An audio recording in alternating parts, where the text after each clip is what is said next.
Thanks for meeting me today, Emma. The presentation is next week, and to be honest, I'm starting to feel very nervous.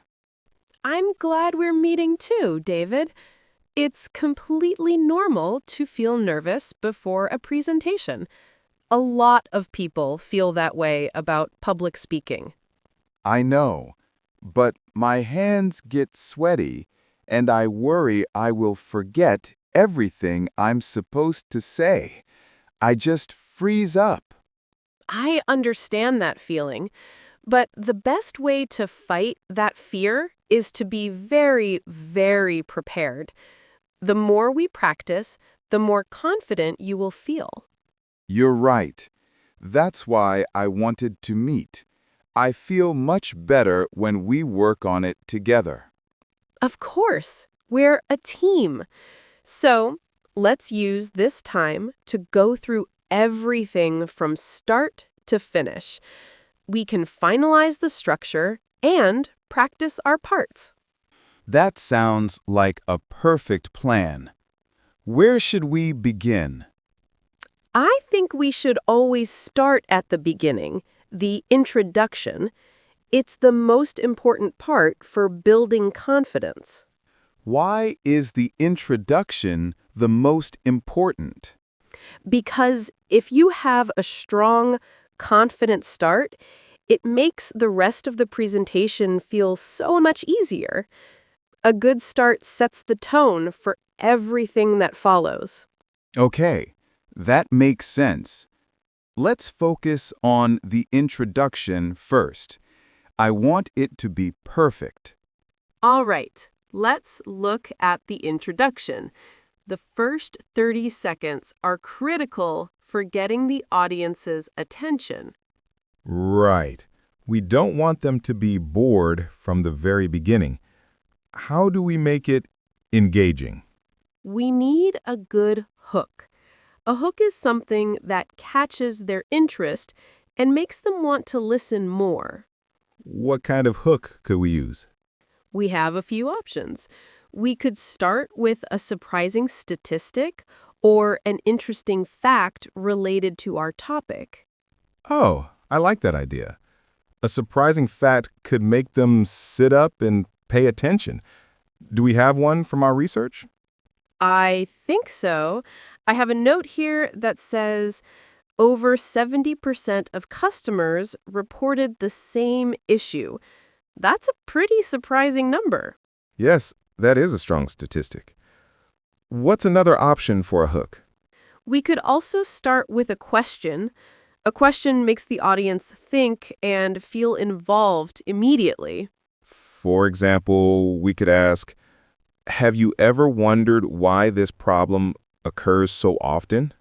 Exactly. That's a great question. It's simple and direct.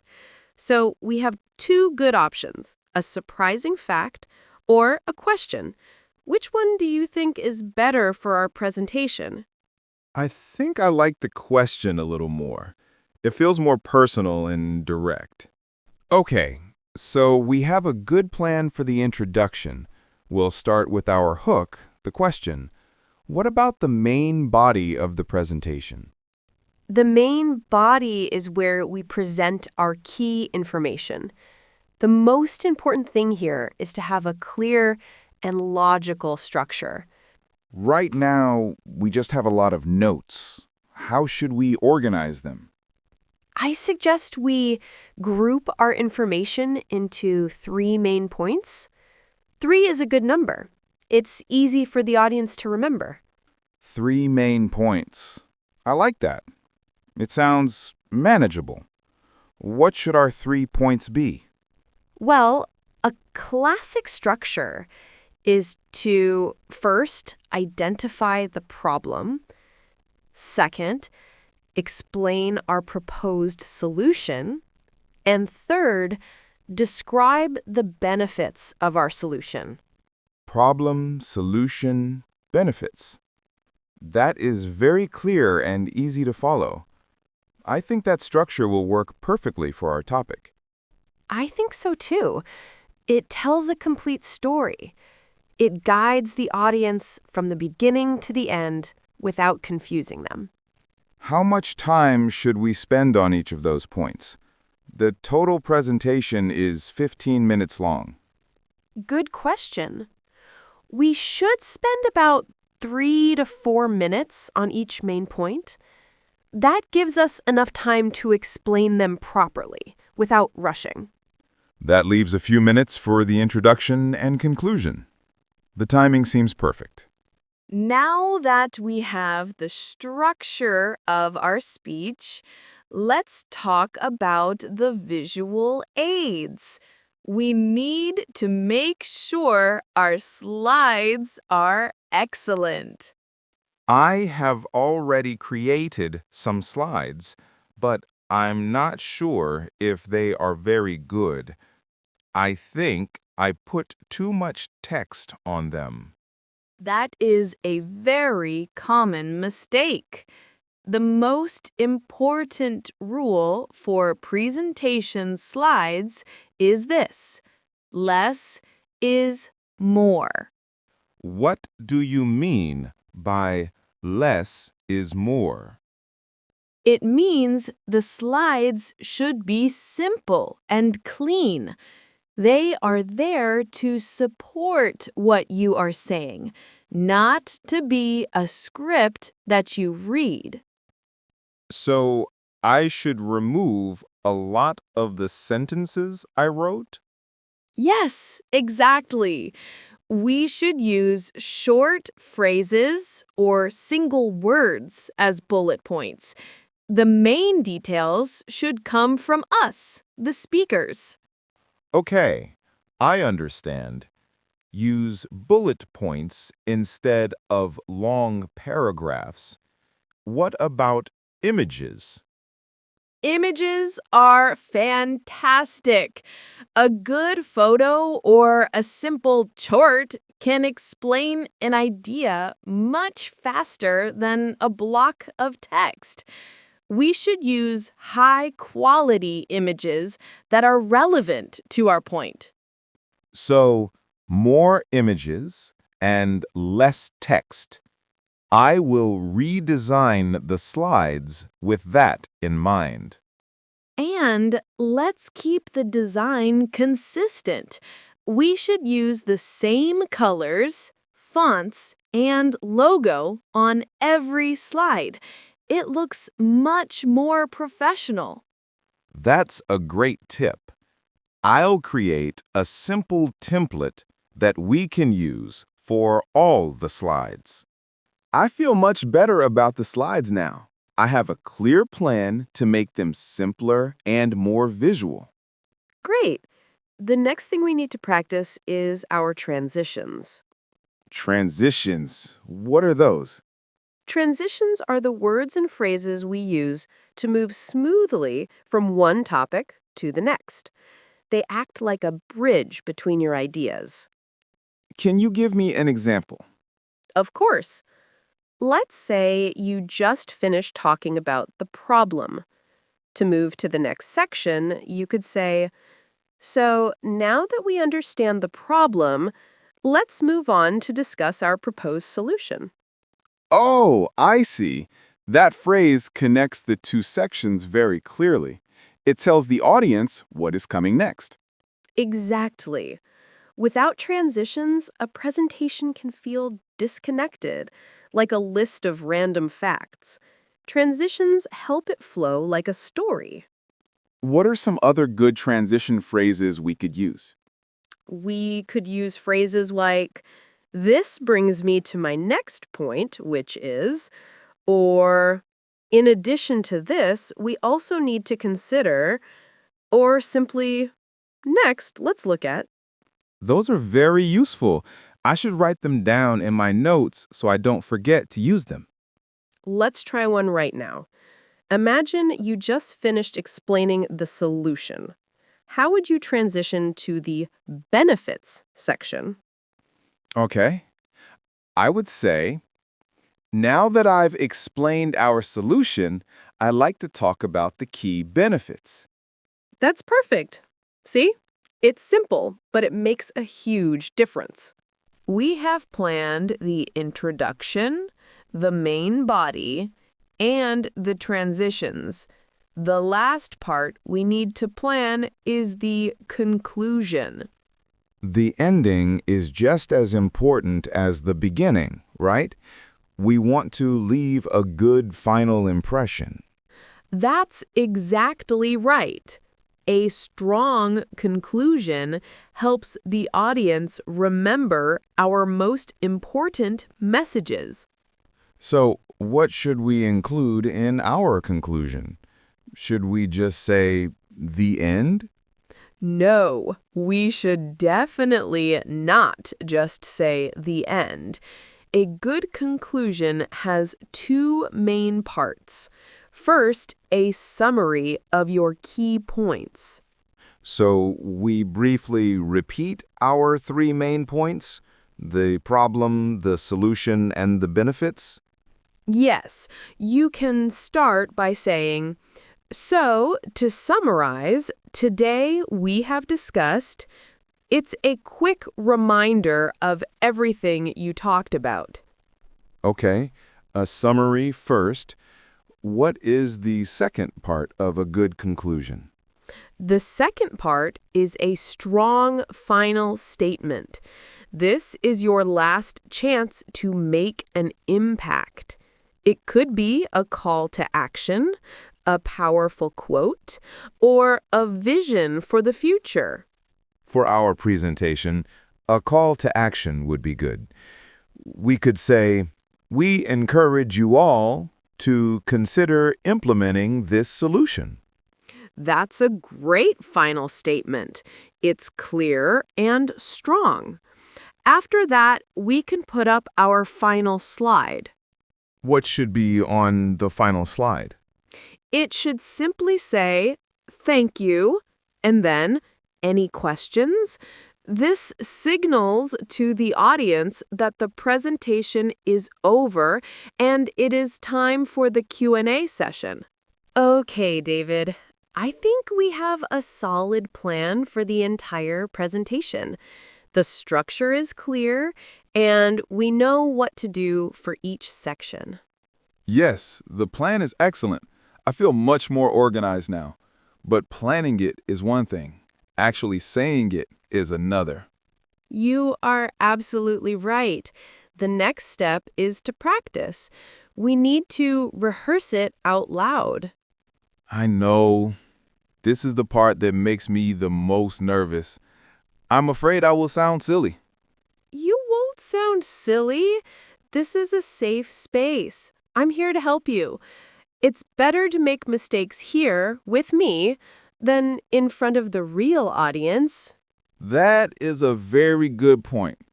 Okay, I will try. Should I just do my part? Yes. Let's start with your part, which is the introduction and the first main point about the problem. Don't worry about it being perfect. This is just the first practice run. Okay. I will stand up just like I would in the real presentation. I'll try to remember the hook and the main ideas. Great. I will be the audience. I will listen carefully, and I will also keep an eye on the time. Are you ready? I think so. Deep breath. Okay, here I go. Good morning, everyone. Have you ever wondered why this problem occurs so often? Today, we are here to talk about... Great job, David. You did it. That was a fantastic first practice run. Thank you.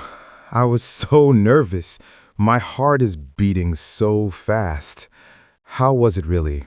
Please be honest. It was genuinely good. Let's talk about it. First, let's focus on the things you did really well. Okay, what did I do well? Your voice was very clear and strong. I could hear every word perfectly. Also, your explanation of the problem was very easy to understand. You used simple and direct language. Oh, I'm so glad to hear that. I was worried I was speaking too quietly. Not at all. Your volume was perfect. Now, would you like me to give you a few small suggestions for improvement? Yes, please. That is why we are practicing. I want to know how I can get better. Okay. One small thing I noticed is that you were speaking a little bit fast. You can afford to slow down a little. Take pauses between your sentences. I always do that when I'm nervous. I speak too fast. I will try to remember to slow down and breathe. And the other suggestion is about eye contact. I know I'm the only one here, but try to look up from your notes more often. Imagine you're looking at different people in the audience. That's a great tip. I was staring at my notes the whole time. I will practice looking up more. Thank you, Emma. This feedback is incredibly helpful. Your feedback is so useful. I need to remember to slow down and make eye contact. Are there any other tips for managing my nerves? Yes, absolutely. A lot of communication is nonverbal. Your body language is very important for showing confidence. What do you mean by body language? I mean, how you stand, what you do with your hands, and your facial expressions. For example, try not to stand completely still. It's okay to move a little. And what should I do with my hands? I never know where to put them. I usually just hide them in my pockets. Hiding your hands can make you look nervous. It's better to use them to make natural gestures that emphasize your points. It makes you look more passionate and engaged. Okay, so use natural hand gestures. I can practice that. What about my facial expression? The most important thing is to smile, especially at the beginning and end. A warm smile makes you seem friendly and approachable, and it can actually make you feel less nervous. Smile. I will try to remember that. It's hard to smile when you're terrified. I know, but it works. And before you start, just take a few slow, deep breaths. It really helps to calm your body down. Deep breaths, smile, use my hands. I will remember these. One last question. What should we wear? We should wear something professional but comfortable. Business casual is probably best. We want to look credible, but we also don't want to be uncomfortable. Okay, you have some great new strategies to manage your nerves and improve your delivery. Are you ready to try it one more time? Yes, I am. I want to practice again while the feedback is still fresh in my mind. Great! Let's do this same section again, the introduction and the first main point.